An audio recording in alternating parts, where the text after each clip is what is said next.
Hai pemirsa, jumpa kembali seperti biasa ya di channel YouTube Ya Supriyati.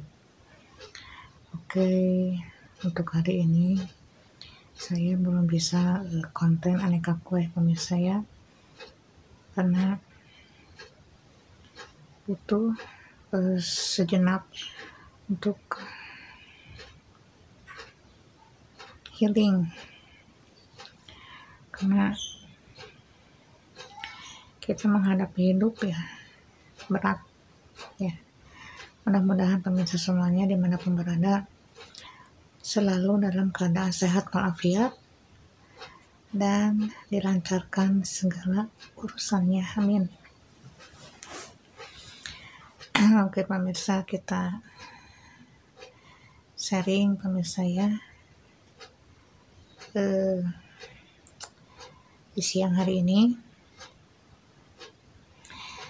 saya akan membahas tentang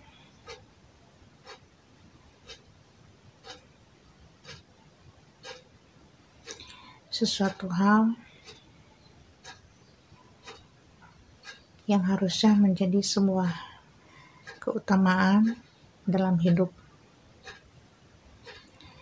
Allah telah memberikan segala macam nikmat dalam hidup, dari A sampai Z. Ada matahari, bulan, bintang, berbagai macam tumbuhan, tanaman, buah-buahan, sayuran, hewan, dan lain sebagainya. Bahkan manusia pun diciptakan oleh Allah Subhanahu wa Ta'ala dengan berbagai macam ragam suku, budaya, adat, bahasa, dan agama. Mudah-mudahan hal ini tidak menjadikan suatu perpecahan atau suatu perbedaan hanya karena kita beda suku atau beda agama ataupun beda negara. Mudah-mudahan hidup kita untuk belajar ya, karena kita tanpa belajar tidak akan bisa mengetahui apakah itu solusi. Perlu disimak dengan baik-baik bahwa hidup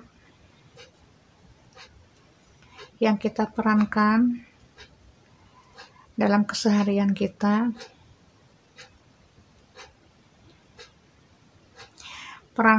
perankanlah dengan sepenuh hati, ikhlas lillahi ta'ala, walau dalam keadaan seperti apapun. Kecuali kalau nyawa kita udah dipanggil yang maha kuasa, itu udah beda hal. Selama hayat di kandung badan, apa salahnya kita tetap menanamkan kebaikan dimanapun berada, sekalipun ada suatu kezaliman yang tersirat di depan muka kita, ikhlaskanlah, karena hal itu tidak sesuai dengan apa yang dirasakan dan dilihat, karena kita sebagai perempuan pasti tahulah rasanya seperti apa ya. Kita sebagai versi wanita tentunya mengetahui lah perjuangan seorang wanita itu seperti apa ya dalam peran kita sebagai wanita, begitu aja. Karena kalau kita untuk mengutamakan ego, hasilnya apa? Perpecahan yang ada. Untuk itu, perbaiki diri, jangan menyalahkan orang lain. Lebih baik kita introspeksi diri, walaupun ya kita udah dicerca, dimaki, dihina, difitnah, dizolimi, dan lain sebagainya, karena orang lain tidak akan tahu tentang permasalahan diri kita yang aslinya. Cuma lihat dari penampilan luarnya. Jangan sampai jangan sampai menyampaikan sesuatu hal yang belum tentu benar tanpa mengetahui situasi yang sebenarnya. Mohon maaf karena saya mengutarakannya di sini, sesuatu hal yang sangat penting buat diri saya, karena selama ini merasa terhianati dan terzalimi itu sangat berat buat diri saya, karena hal itu udah kita lelah sebagai seorang ibu ya, ditambah kita harus mencari rezeki sebagai penyokong ekonomi, karena selama kita bisa, apa salahnya kita lakukan aja, karena untuk saling menutupi kebutuhan. Jangan malu, jangan merasa dipandang hina, rendah hanya karena kita banting tulang mencari uang. Karena ya inilah hidup, jadi tidak selalu mulus, tidak selalu lurus ya, pasti ada liku-likunya. Karena hal ini yang membuat bukan warna ya, yang membuat kita lebih mengerti dan lebih kuat lagi untuk menghadapi setiap ujian hidup. Jangan memakai emosi, jangan memakai nafsu, jangan memakai sesuatu hal yang sifatnya arogan. Mudah-mudahan selama kita bisa meredam emosi, insya Allah akan senantiasa melindungi diri kita dari hal-hal yang tidak diinginkan. Mudah-mudahan kita semuanya selamat dalam keadaan sehat walafiat. Jangan menjadi seorang sosok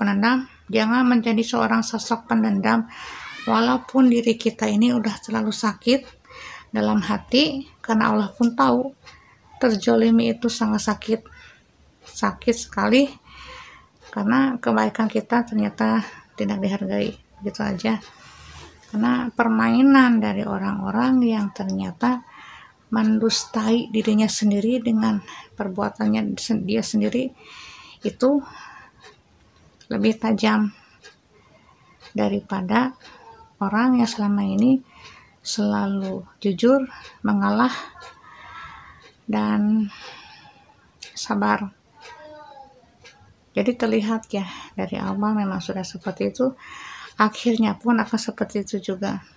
Kita yang selama ini selalu menghadapi situasi yang rancu, ternyata sampai harus mengalami hal-hal yang ternyata sangat menyeramkan, karena harusnya ada perlindungan wanita dan anak di bawah umur yang harusnya diayomi, dilindungi, dan diberikan pengertian, suatu wadah atau ruang lingkup yang bisa memberikan motivasi, semangat, dukungan, dan solusi, kemudian memberikan sebuah wawasan dan pengetahuan harus bagaimanakah cara untuk menghadapi situasi kondisi seperti tersebut. Begitu pemirsa ya. Jadi emosi anak tidak labil, kemudian pikiran anak tidak memikirkan sesuatu hal yang berlebihan, dan kemudian tidak melakukan tindakan yang tidak wajar atau yang kurang baik, karena sebuah ayoman contoh yang kurang pantas. Karena hati ini ya ibarat kaca retak, akan seperti itu selamanya. Bahkan untuk kita membuka hati pun udah susah, sangat susah sekali, walaupun daging atau darah kita yang menempel di sebuah gumpalan daging di luar tubuh kita tidak akan menjamin bahwa hal itu akan membuat hati kita tidak tersakiti. Ternyata ya itu terjadi juga. Jadi tetap kita sebagai seorang ibu, tetaplah selalu memaafkan, tetaplah selalu memberikan yang terbaik, doakanlah selalu hal-hal yang baik, dan jauhkanlah dari hal-hal yang bisa mengotori dan menghipnotis pikiran daripada masa depan generasi muda ya, agar mempunyai sebuah jiwa yang sehat dan lahir yang sehat, jiwa rohani, lahir batin sehat, jasmani rohani pun sehat. Jadi butuh suatu ayoman, pembimbingan, pemahaman dalam setiap kehidupan anak-anak. Bimbinglah dengan sebaik-baiknya, biar teralur cara pola pikir mereka dan cara pola mereka untuk menyampaikan sesuatu itu memakai sebuah tata krama. Begitu aja pemirsa. Oke. Karena anak-anak yang masih di bawah umur antara 20 tahun ke bawah, jadi pemikirannya masih belum bisa memilah ini yang baik dan mana yang baik, dan mana yang tidak baik maksudnya. Jadi yang mereka pikirkan ya si anu salah, si ini begitu ya. Jadinya kita yang lebih tua harus bisa menahan emosi dan meredam amarah kita. Bimbinglah ke arah yang lebih baik dan lebih tepat. Kita jangan sampai menjudge bahwa anak ini bersalah. Mungkin daripada pola yang sudah diterapkan kepada anak secara berpikir oleh seseorang, itulah yang timbul dari karakter anak dan budi pekerti anak. Jadi dalam satu rumah ada dua versi dalam sebuah pemikiran dan prinsip.